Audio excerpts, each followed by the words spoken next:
Jean-Jacques Lebel, how did this production come about? Well, when Artaud was finally let out of the asylum, the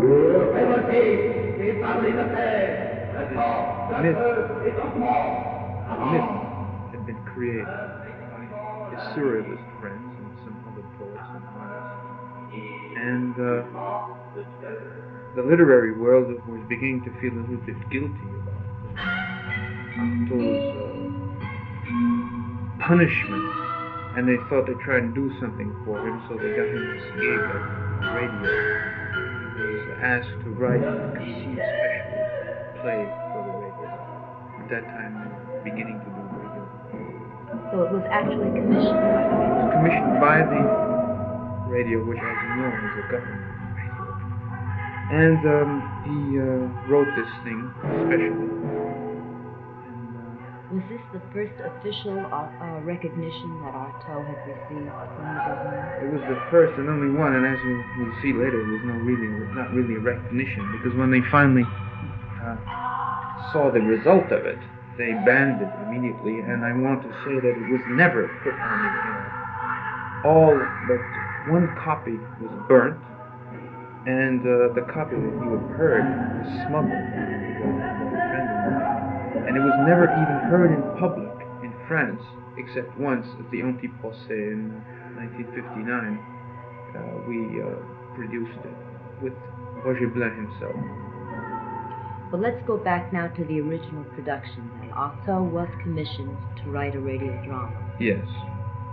And he worked for a few months at the radio station and did his best to goof, in the sense that he took the worst engineer that they had, a young fellow that he liked very much, and refused to speak in the microphone, and refused to speak, to have anything to do with the technicalities of the radio production, which explains in part the bad quality of the reproduction of the sound, which for him was not important at all. For him, the magic vibrations were supposed to pass through any type of machinery, however bad. And did he cast the play himself? Yes. He and Roger Blanc directed it together. And you hear his voice. What's important in this play, apart from the fact that it's one of the most beautiful poems he ever wrote, I think it was one of the first and greatest examples of what was later called lettriste poetry. In other words, the complete explosion, hallucinatory explosion of language into pure sound, which, as you know, is one of the most important trends of music today. And Artaud falls back into one of the main preoccupations of art, poetry, pure sound, which is to get back to pure sound, beyond all sophistication. What happened after they had the play produced? Well,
Une des pratiques officielles les plus constationnelles des écoles publiques américaines.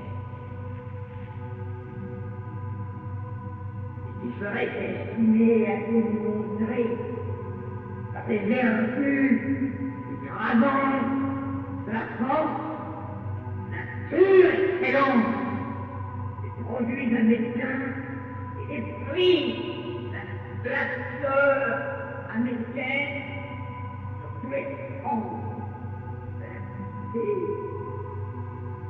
et de la nuit obscure.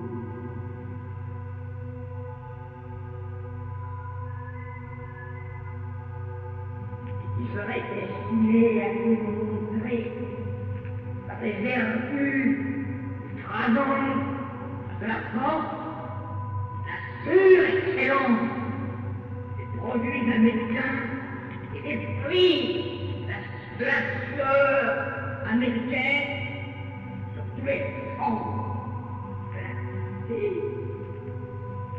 et du dynamisme possible. Ça, c'est